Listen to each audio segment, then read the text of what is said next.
Through the Looking Glass by Lewis Carroll. Read aloud by Samantha Dunn.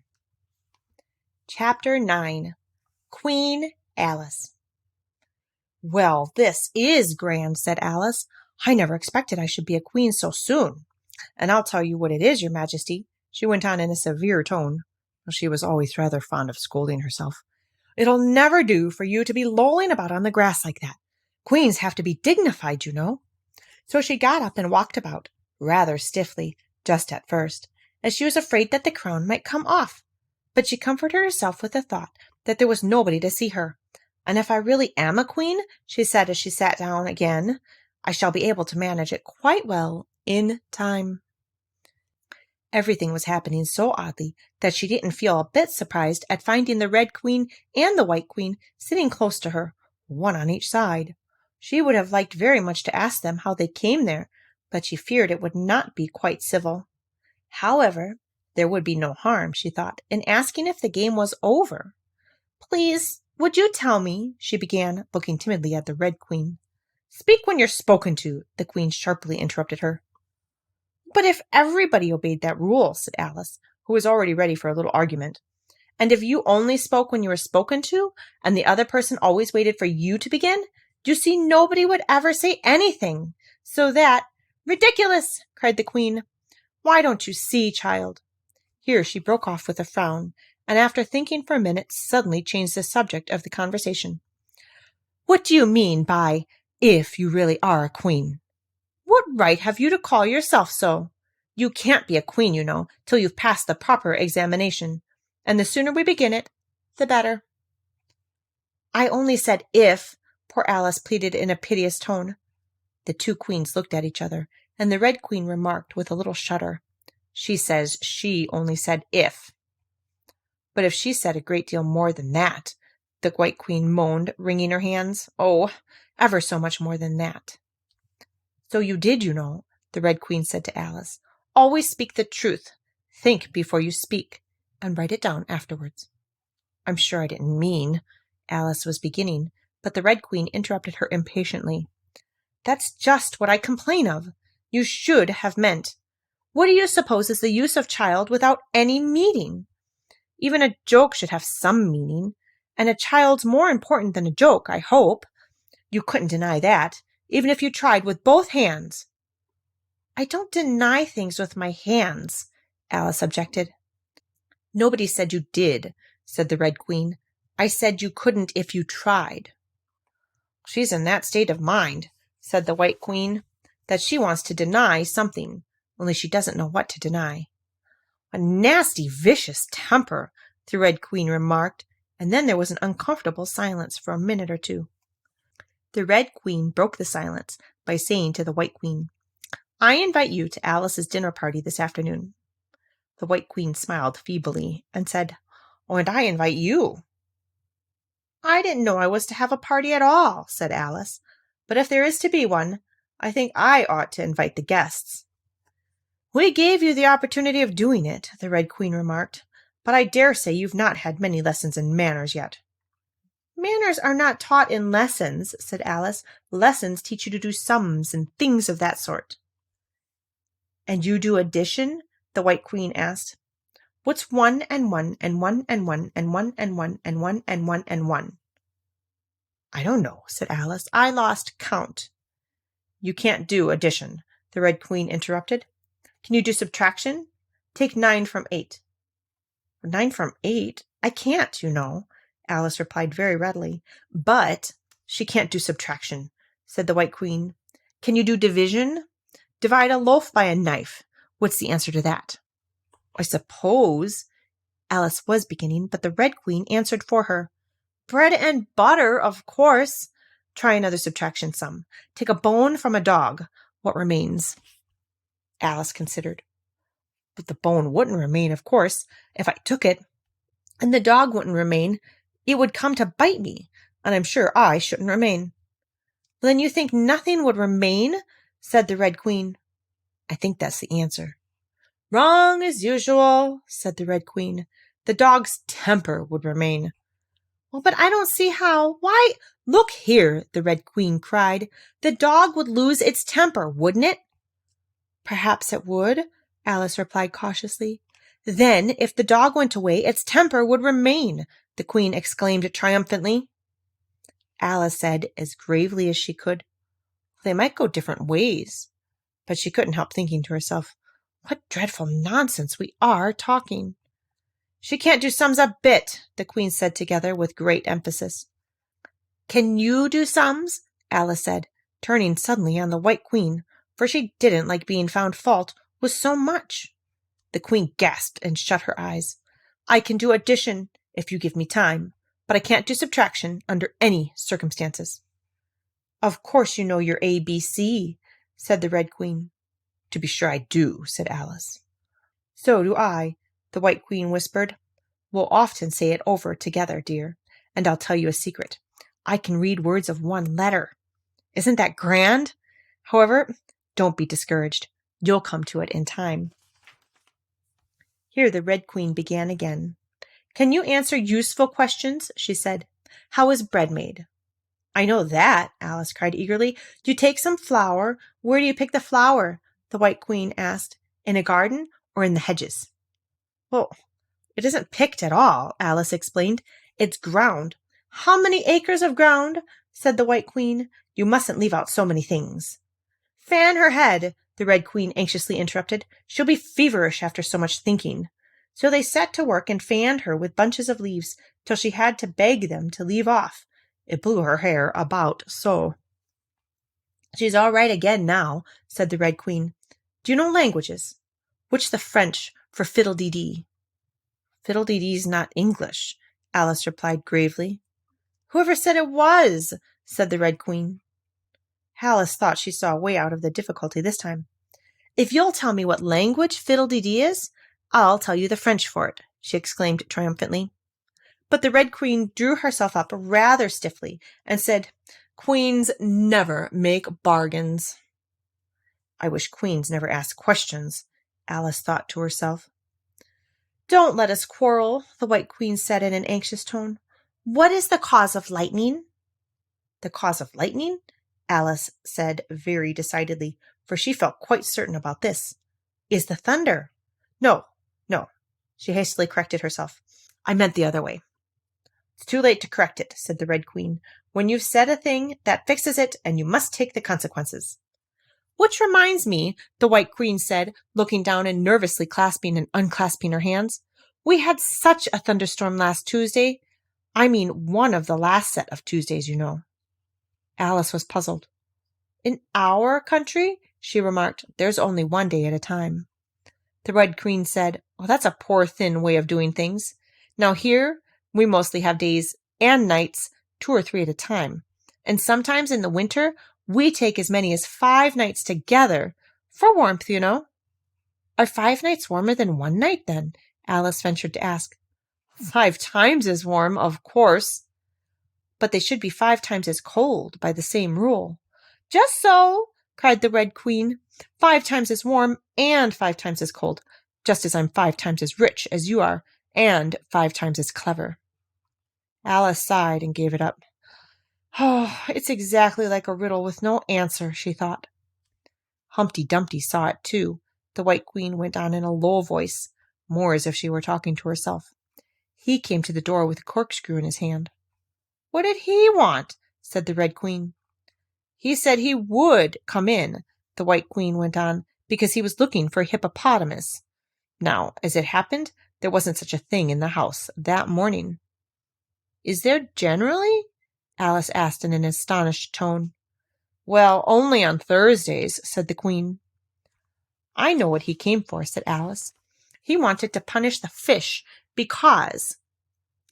Here the White Queen began again. It was such a thunderstorm, you can't think. She never could, you know, said the Red Queen. And part of the roof came off, and ever so much thunder got in, and it went rolling round in the room in great lumps, and knocking over the tables and things till I was so frightened I couldn't remember mine own name.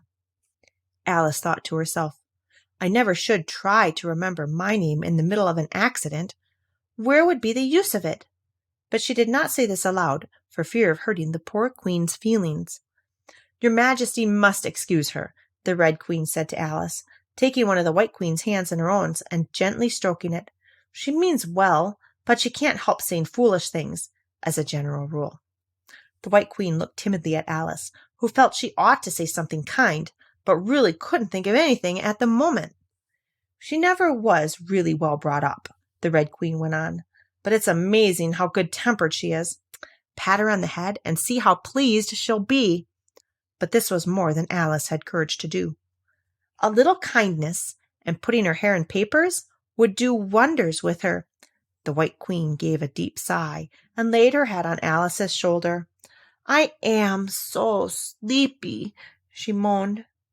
"She's tired, poor thing," said the Red Queen. "Smooth her hair, lend her your nightcap, and sing her a soothing lullaby." "I haven't got a nightcap with me," said Alice, as she tried to obey the first direction, "and I don't know any soothing lullabies." "I must do it myself, then," said the Red Queen, as she began. "Hush-a-bye, lady, in Alice's lap, till the feast's ready, we've time for a nap. When the feast's over, we'll go to the ball, Red Queen and White Queen and Alice and all." "And now you know the words," she added, as she put her head down on Alice's other shoulder. "Just sing it through to me. I'm getting sleepy too." In another moment both queens were fast asleep and snoring loud. "What am I to do?" exclaimed Alice, looking about in great perplexity. At first one round head and then the other rolled down from her shoulder and lay like a heavy lump in her lap. "I don't think it ever happened before, that any one had to take care of two queens asleep at once. No, not in all the history of England. It couldn't, you know, because there never was more than one queen at a time. Oh, do wake up, you heavy things," she went on in an impertinent tone. But there was no answer but a gentle snoring. The snoring got more distinct every minute and sounded more like a tune. At last she could even make out the words, and she listened so eagerly that, when the two great heads vanished from her lap, she hardly missed them. She was standing before an arched doorway over which were the words "Queen Alice" in large letters, and on each side of the arch there was a bell handle. One was marked "Visitor's Bell" and the other "Servant's Bell." "I'll wait till the song's over," thought Alice, "and then I'll ring the—" "Which bell must I ring?" she went on, very much puzzled by the names. "I'm not a visitor, and I'm not a servant. There ought to be one marked Queen, you know." Just then the door opened a little way, and a creature with a long beak put its head out for a moment and said, "No admittance till the week after next," and shut the door again with a bang. Alice knocked and rang in vain for a long time, but at last a very old frog, who was sitting under a tree, got up and hobbled slowly towards her. He was dressed in bright yellow and had enormous boots on. "What is it now?" the frog said in a deep, hoarse whisper. Alice turned round, ready to find fault with anybody. "Where's the servant whose business it is to answer the door?" she began angrily. "Which door?" said the frog.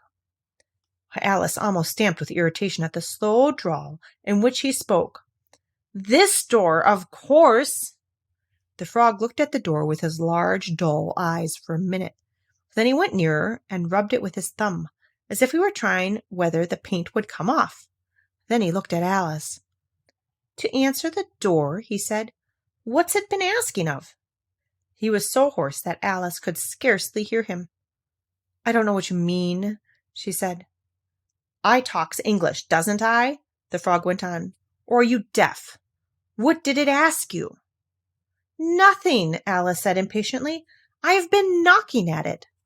Shouldn't do that, the frog muttered. "Vexes it, you know."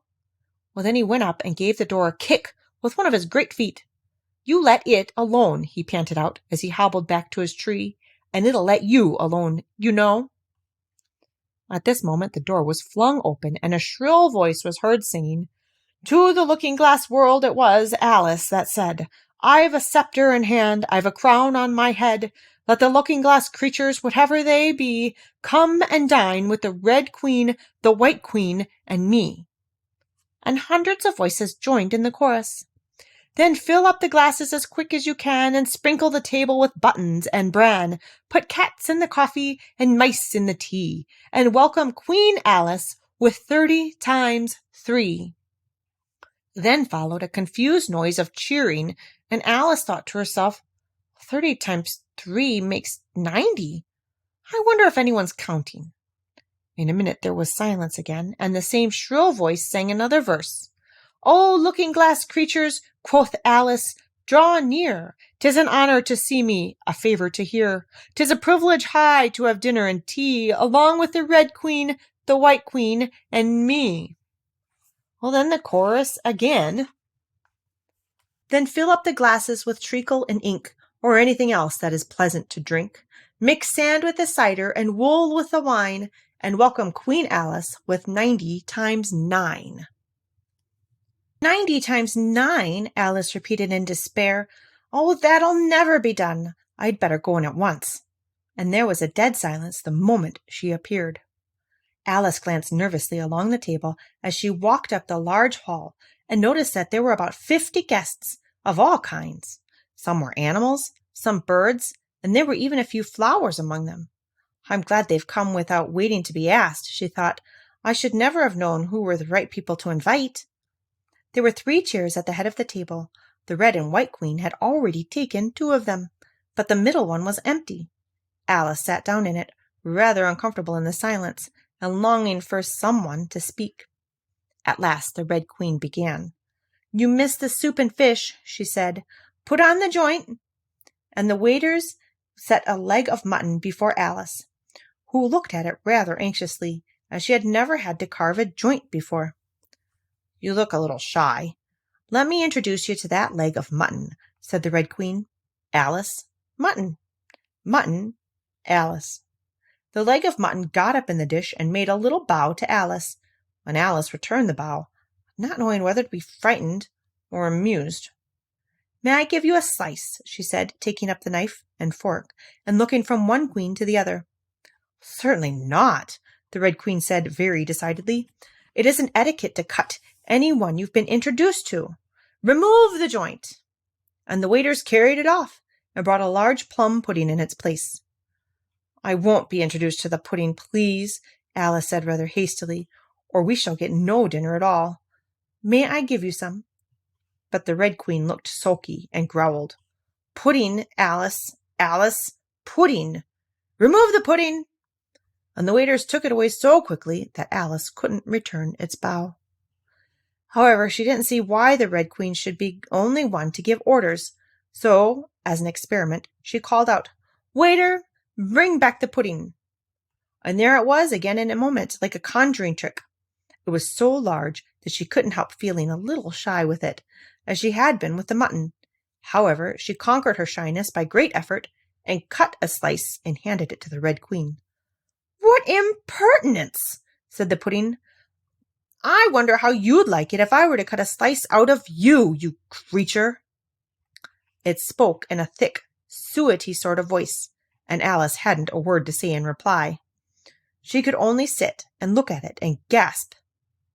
"Make a remark," said the Red Queen. "It's ridiculous to leave all the conversation to the pudding."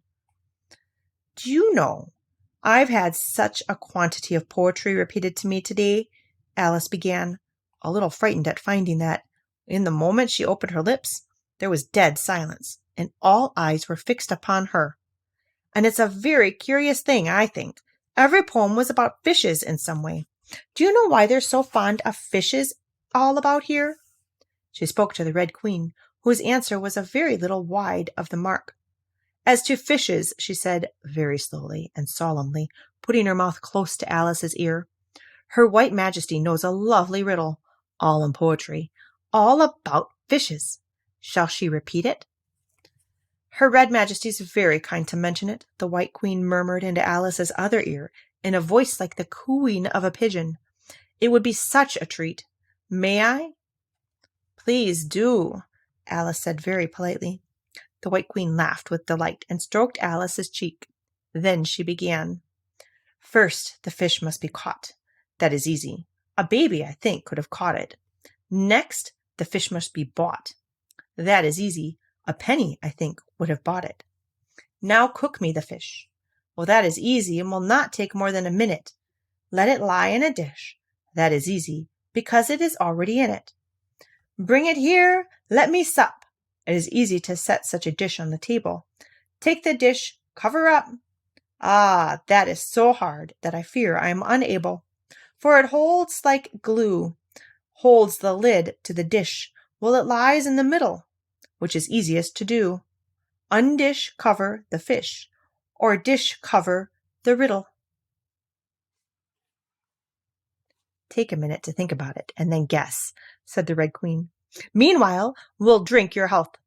Queen Alice's health! She screamed at the top of her voice, and all the guests began to drinking it directly, and very queerly they managed it. Some of them put their glasses upon their heads like extinguishers, and drank all that trickled down their faces. Others upset the decanters, and drank the wine as if it ran off the edges of the table. And 3 of them, who looked like kangaroos, scrambled into the dish of roast mutton and began eagerly lapping up the gravy. Just like pigs in a trough, thought Alice. You ought to return thanks in a neat speech, the Red Queen said, frowning at Alice as she spoke.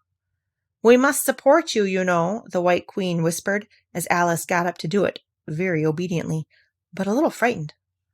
Well, thank you very much, she whispered in reply, but I can do quite well without. That wouldn't be at all the thing, the Red Queen said very decidedly. So Alice tried to submit to it with a good grace. And they did push so, she said afterwards, when she was telling her sister the history of the feast. You would have thought they wanted to squeeze me flat.